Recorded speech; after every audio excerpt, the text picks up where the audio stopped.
After studying this module, you will be able to 1. Understand the concept of land reform, 2.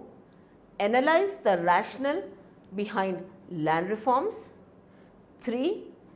Appreciate the significance of land reforms in India, 4. Understand status of land reforms in India, 5.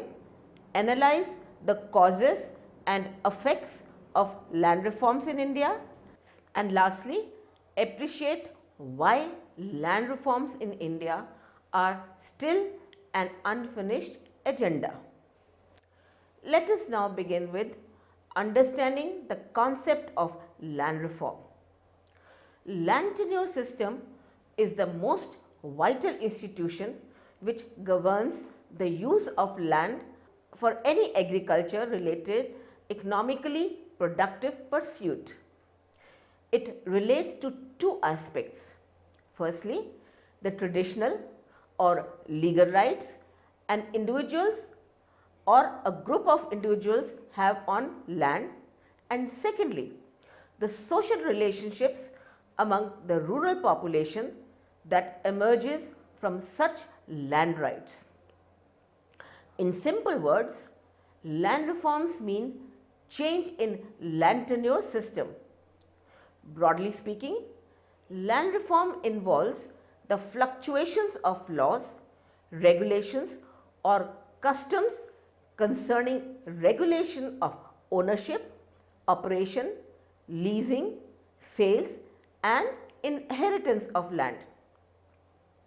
The standard feature of all land reforms, however, is alteration or replacement of current institutional arrangements governing ownership and use of land.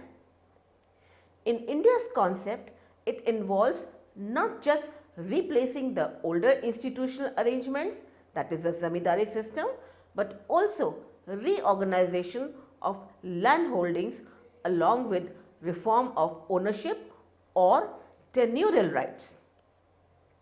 In the process of abolition of the zamindari system, imposition of land ceiling and redistribution of surplus land and redefining ownership rights are all important constituents. Next, we will learn about the rationale behind land reforms. To analyze common dispute in favor of redistribution, not essentially redistribution in kind, that is land, one needs to analyze the economic forces that govern the allocation of land. We begin with two empirical regularities. Mainly, small farms are likely to be more productive than large farms. This inverse farm size productivity connection is extensively documented by Banerjee in 1999. Another empirical consistency is that owner cultivated plots of land are likely to be more productive than the one under sharecropping tenancy, according to Shabnam analysis in 1987. Given these observations, one could make an argument in favor of land reforms based on efficiency consideration over and above equity. For example, the inverse relationship between farm size and productivity advises that land reform could increase productivity by bifurcating less productive large farms into numerous more productive small farms. This implies that distribution of a large tract of land will add to agricultural output if it is divided among a number of farmers than when retained by a single farmer.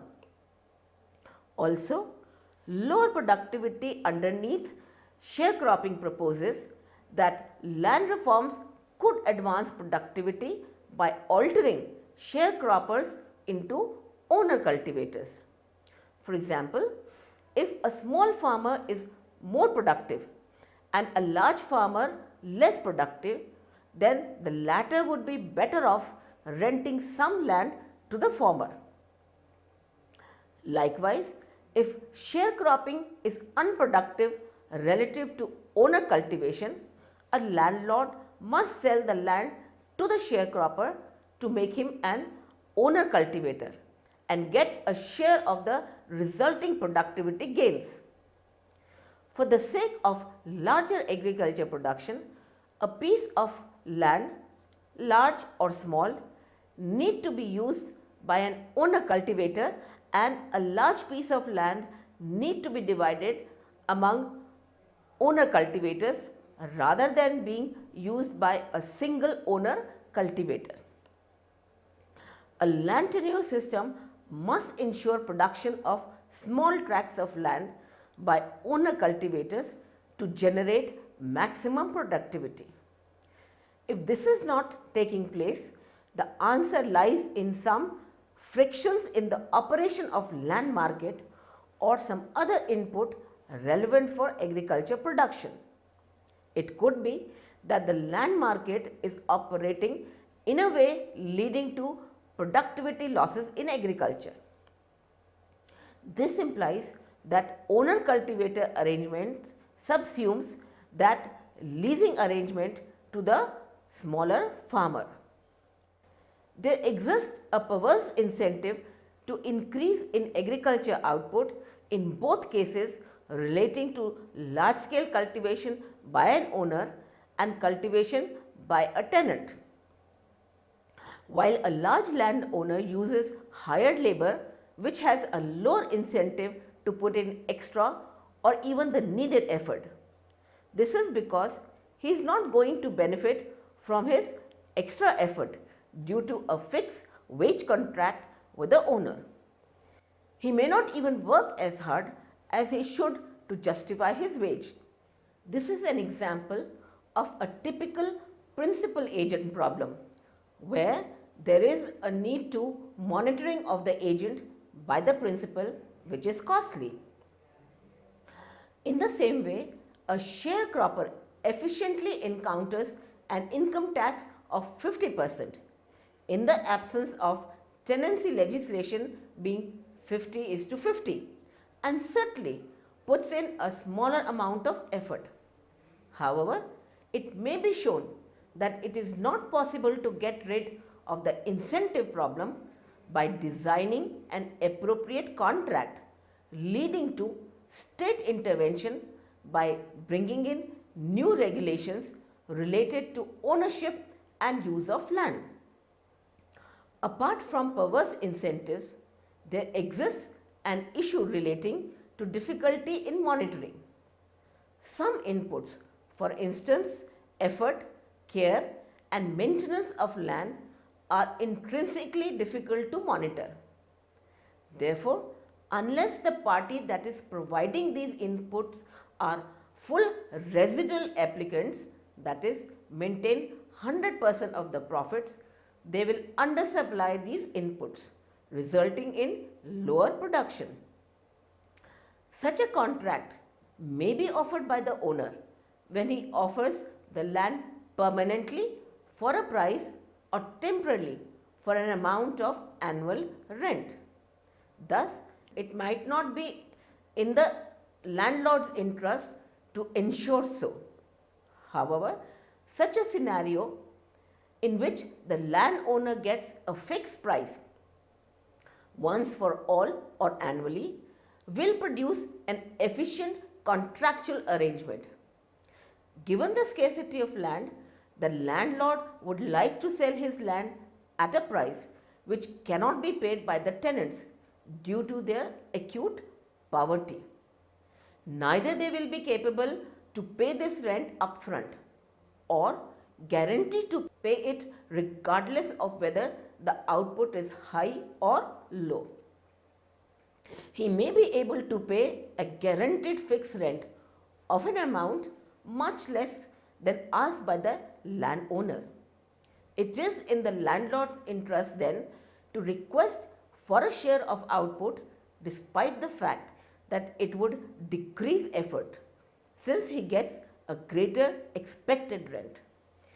An alternative form of friction that can explain these facts is that due to an imperfect legal system, the market for land does not operate well. Leasing out land involves a risk that it may be tough to remove the tenant if the landlord desires to withdraw land for owner cultivation in future. It appears that incentive problems and imperfect property rights can explain the persistence of inefficiency in the land market, which leads to distortion in the land allocation and lower productivity. The optimal arrangement appears to consist in the owner-cultivator arrangement or land to the tiller. Hence, one is led to conclude that land reform will raise productivity as well as assist the goal of equity. It is argued that one does not require full-scale land reforms in order to obtain positive productivity effects.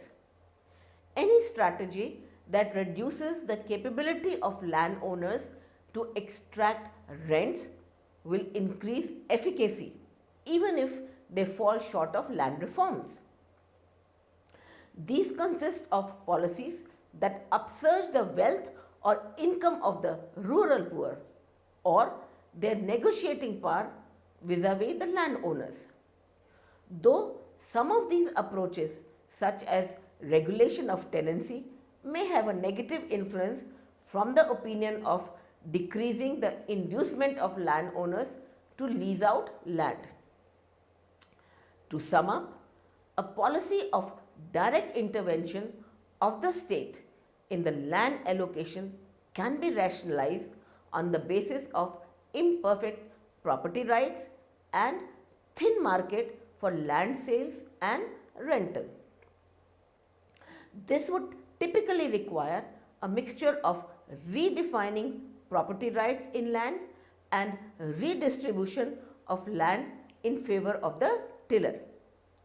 Reorganizing property rights imply validation of land records and legal protection of ownership rights. Redistribution of land means redistributing surplus land after specifying a land ceiling. Let us now study the significance of reforms in India. In India, there are both economic and political reasons for land reforms. These include land scarcity reflected in high man-land ratio, prevalence of agriculture in rural India, large mass of rural population living below poverty line, and an unequal allocation of land. In this context, it acknowledged main concern on the policy outline after independence when India passed a significant body of land reform legislation. Some evidence in this regard from the other countries is presented to highlight the significance of land reforms. Land reform is particularly popular as component of decolonization struggles in Africa and the Arab land, where it was part of the program for African socialism and Arab nationalism. Cuba has witnessed one of the most comprehensive agrarian reforms in LA. Land reform was a significant measure in attaining economic development in many third world economies in the post-World War II phase, particularly in the East Asian tigers and tiger cubs, nations such as Taiwan, South Korea and Malaysia. Further, we discuss the status of land reforms in India. In India, land reforms may be grouped under four dominant categories. 1.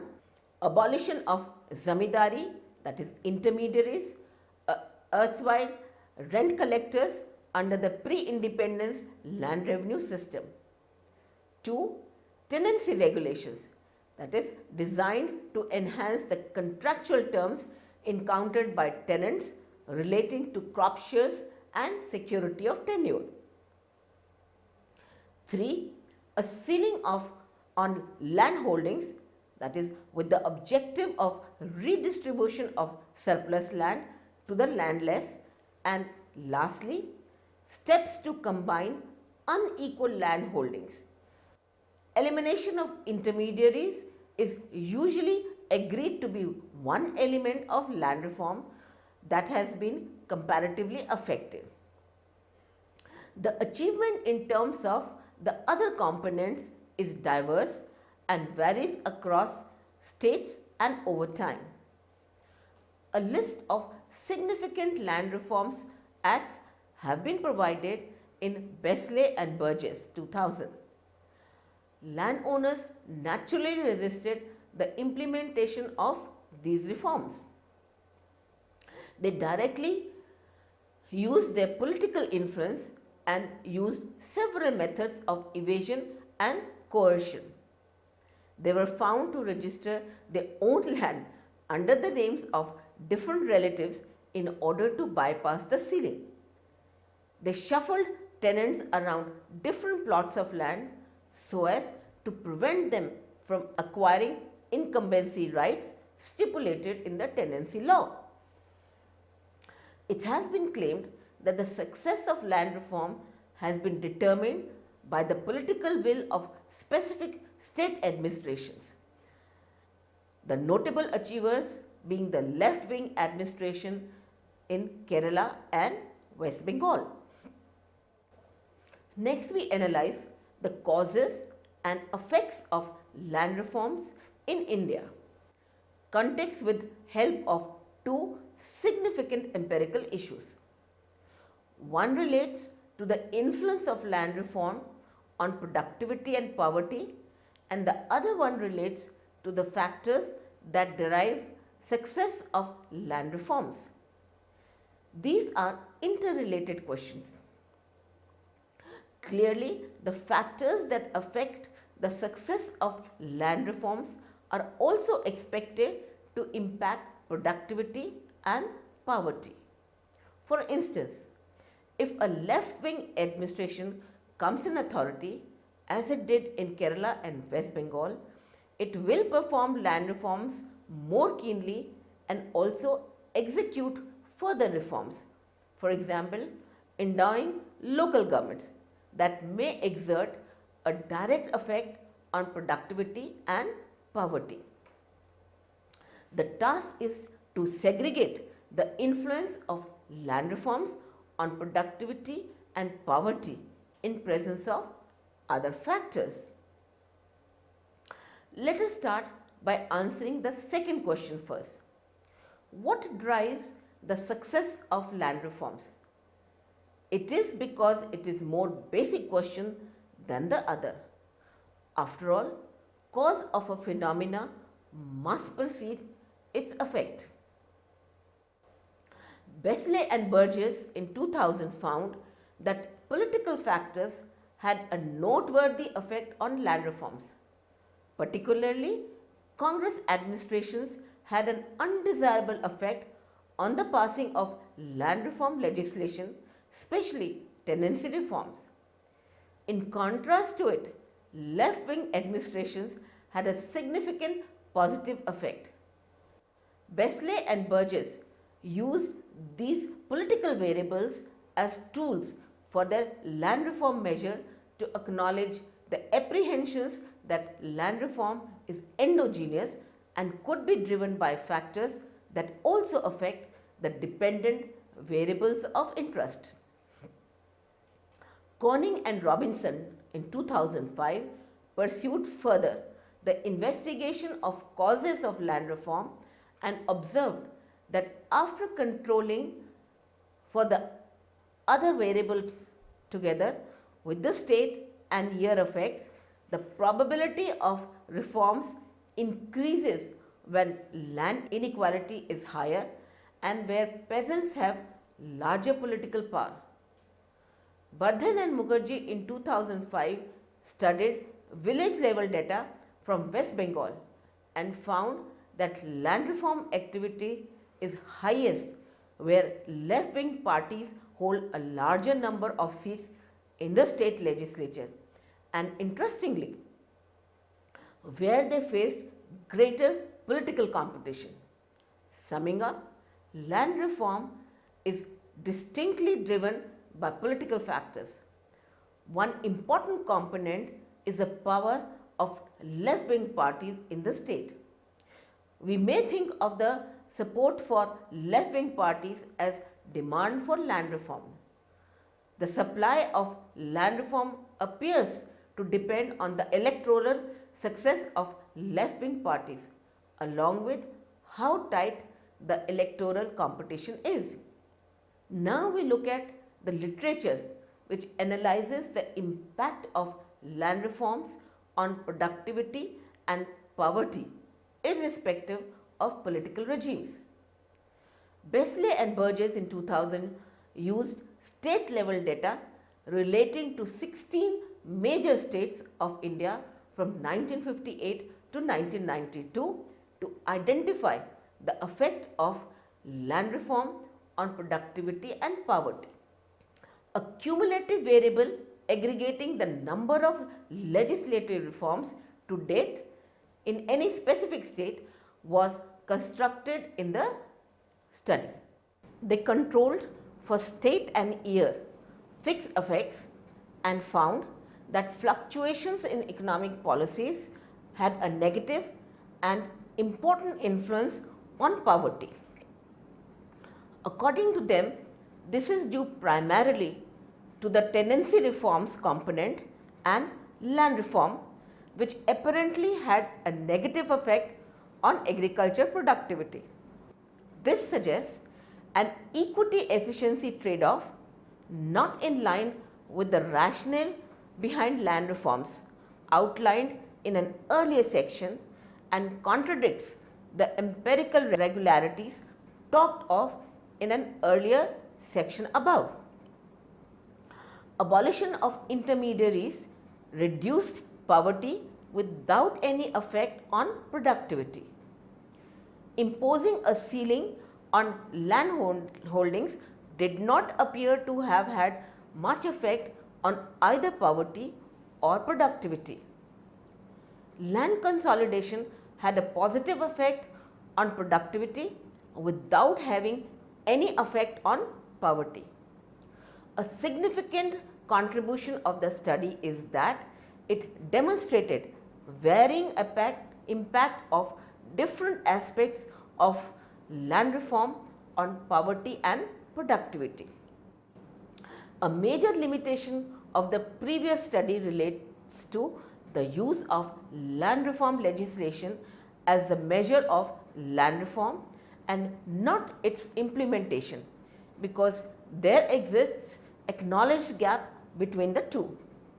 Indeed, a study by Banerjee, Gertler and Ghatak in 2002 found that tenancy reforms improved agriculture productivity in West Bengal. West Bengal is one of the two states with commendable enactment of land reforms. Within a year of being elected in 1977, the left-wing administration launched Operation Barga, a program intended to apply and impose the long dormant agriculture tenancy laws that controlled rents and security of tenure of the sharecroppers. Underneath these laws, if tenants registered with the Department of Land Revenue, they would be permitted to permanent and inheritable tenure on the land they sharecropped, given that they paid the landlord minimum 25% of output as rent. The authors used two different approaches to estimate the effect of this reform on agriculture productivity. Their first approach is to compare the growth in productivity in West Bengal districts with that in the districts in the neighboring country of Bangladesh, which is very similar in terms of agroclimatic conditions, prevalence of tenancy and agriculture technology. This may lead one to presume technological shocks to agricultural yields to be alike among these two regions. The authors find that even though the rate of adoption of HIV rice was faster in Bangladesh than in West Bengal, the rate of growth in rice productivity was greater in West Bengal. They attribute this difference to the implementation of tenancy reforms. However, the study is not without its problems. The ceteris paribus assumption in the study was questioned on two counts.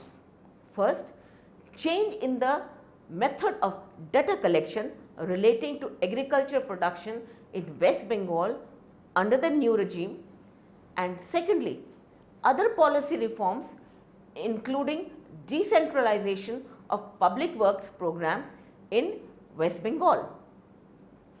It is possible that impact of the above may have biased the result in favor of West Bengal. The second approach overcomes the above limitation of the study by analyzing inter-district variation in agriculture productivity. The result of the study is likely to exclude any likely upward bias in the level of agriculture productivity due to fluctuations in the data collection methods. Since it looks at variation in the intensity of enactment of tenancy reform, it is not possible to pick up the influence of other programs. The study utilizes the fact that this reform was implemented in different districts of West Bengal at different rates due to bureaucratic frictions. The authors capture inter-district variations in the rate of implementation of this program in terms of proportion of sharecroppers who were registered under this program and proceed to use it as exogenous changes in the availability of a new contractual regime.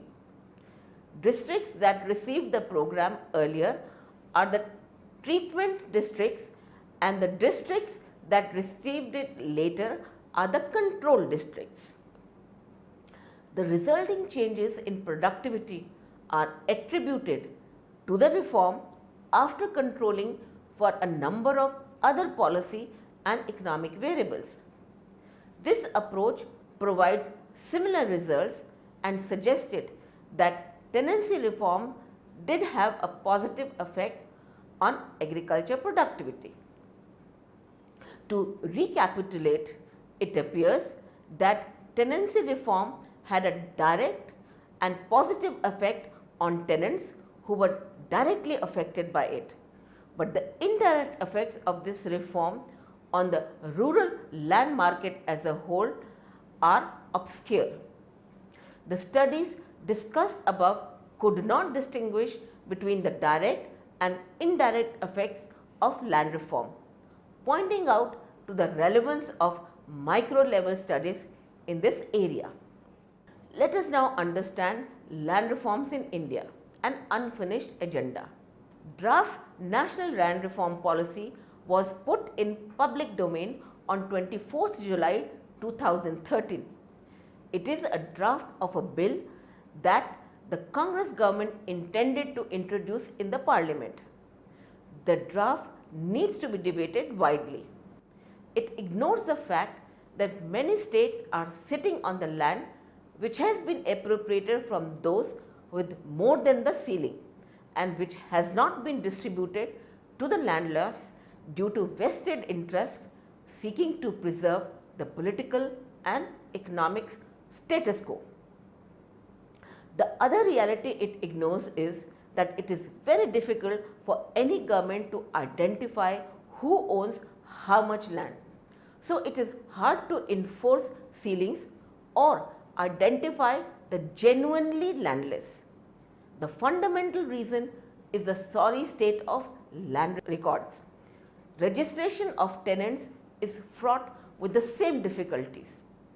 identifying who is leasing to whom is very difficult for the government or any outsider to the village.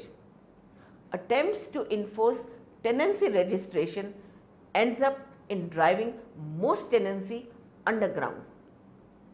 It is resisted vigorously by the owners who tend to be politically more powerful. There exist a number of other areas where lack of profound thinking is noticed in the draft. To deal with these distressed sales, it is suggested that a credit facility for poor landowners in distress be developed without any further details. The other big issue is land acquisition. Setting the compensation amount at 4 times the market price avoids the question of how market price will be assessed based on land records that are based on British time surveys. The ceiling limit on exemptions for religious, education, charitable institutions to a single plot of 15 acres does not seem to be appropriate. It will lead to proliferation of institutions opened under different names to circumvent this regulation.